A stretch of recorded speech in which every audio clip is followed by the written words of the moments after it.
noite, meus queridos irmãos, a graça e a paz do Senhor Jesus. Nesta ocasião eu queria falar com vocês sobre a questão do papel da razão e da emoção no relacionamento com Deus. É comum nós vivermos em um mundo de extremos, inclusive na experiência religiosa ou espiritual, como você quiser chamar. De um lado nós temos cristãos extremamente racionais e que acham que qualquer manifestação de emoção é algo superficial, imaturo ou mesmo algo não digno de Deus. No outro lado do espectro, na verdade, onde estão a maioria das pessoas, nós temos uma população muito emotiva, sentimental, misticista em relação ao relacionamento com Deus, à adoração e ao culto a Deus. Qual seria o padrão bíblico? Eu não pretendo, nesse breve vídeo, falar sobre exemplos em si, mas sobre dois princípios da palavra de Deus que talvez nos tragam equilíbrio nessa questão. A palavra de Deus nos fala num texto extremamente conhecido, em Romanos capítulo número 12, que Deus tem um desejo expresso pelo apóstolo Paulo sobre o nosso culto. O texto, como vocês sabem, muito bem conhecido, diz: portanto, irmãos, rogo-lhes, pelas misericórdias de Deus, que se ofereçam em sacrifício vivo, santo e agradável a Deus. Este é o culto racional de vocês. A maioria das Bíblias vai trazer no rodapé desse texto que uma possível tradução para a palavra racional também é o culto espiritual de vocês. Porém, quando nós olhamos a realidade do original, onde o texto foi escrito, não é em português, foi escrito em grego, nós realmente verificamos lá que existe essa possibilidade dupla, porém a principal tendência do significado é realmente um culto que tem a lógica, um culto que tem a razão, um culto que tem o raciocínio. Portanto, existe um fator no culto inicial e indispensável, esse é o primeiro princípio, onde eu e você usamos a nossa lógica. Agora, obviamente, não é a mesma lógica que nós usamos na aula de matemática, de física. Não é a mesma lógica que nós utilizamos nas ciências. Essa lógica vem da análise, da compreensão e da introspecção das verdades da palavra de Deus. Isso nós encontramos no próprio texto. Paulo começa o texto com um portanto.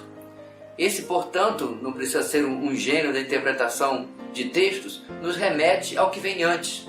E neste caso, o texto vai ser uma virada, uma dobradiça daquilo que Paulo está dizendo do capítulo 1 até o capítulo 11, onde nós nos encontramos depois para o capítulo 12. Nesses trechos, Deus vai, através do apóstolo, nos ensinar a respeito da doutrina cristã na sua essência, na sua maior aparição em todos os livros da Bíblia, eu acredito. Tanto que Romanos é chamado da carta magna, a carta maior do cristianismo. Você vai encontrar ali sobre a depravação do homem e a sua consequente condenação. Você vai encontrar ali sobre a justificação pela fé. Você vai encontrar ali sobre a obra do Espírito, a santificação através do Espírito. Você vai encontrar ali sobre a obra de Deus em nos escolher, nos eleger em Cristo Jesus e assim por diante. Você vai encontrar ali sobre o papel que Deus tem através do Senhor Jesus e através do Espírito em cada parte da nossa salvação. E muito mais do que eu poderia dizer nesse breve vídeo. Então Paulo, quando chega no capítulo 12, ele diz: rogo que vocês olhem para trás para as misericórdias de Deus, ou para a compaixão de Deus em outras traduções, e você pense naquilo que custou a Deus a sua salvação.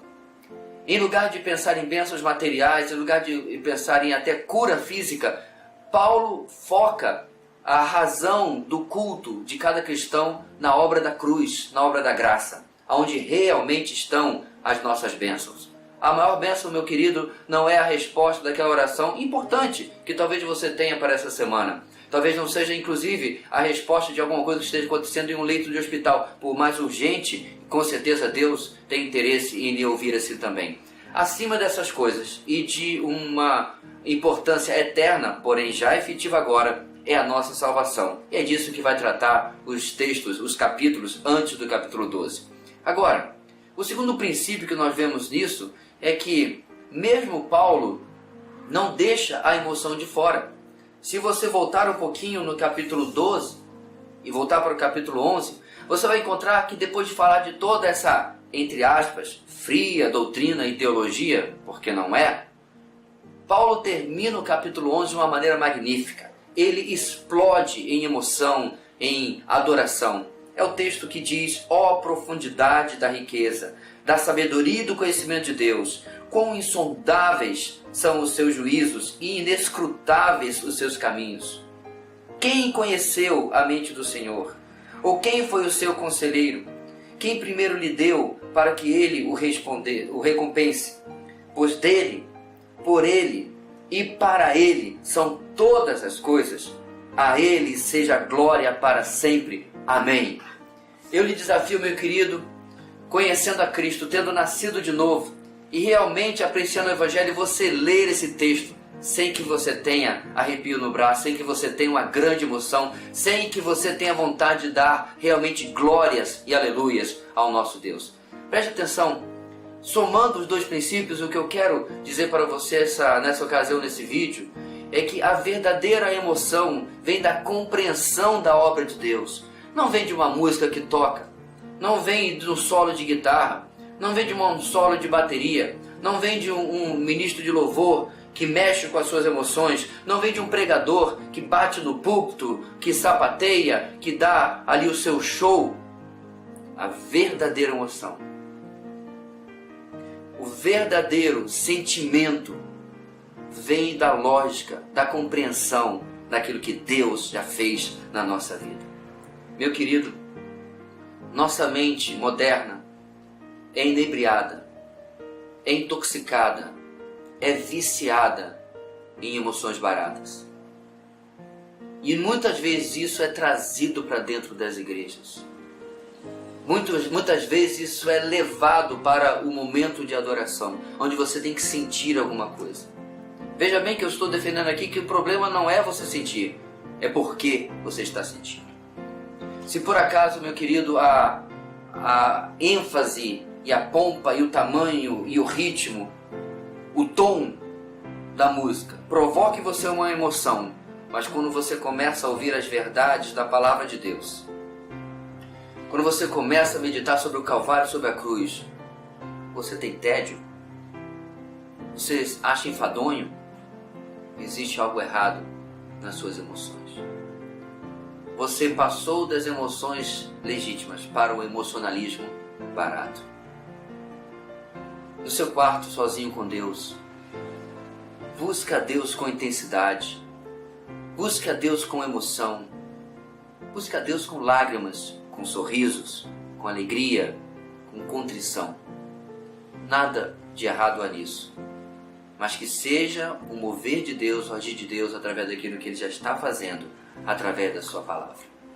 Que Deus nos abençoe grandemente na nossa experiência diária com Deus, que diz a palavra em Salmo: na sua presença há abundante alegria. A graça e a paz do Senhor sobre todos nós.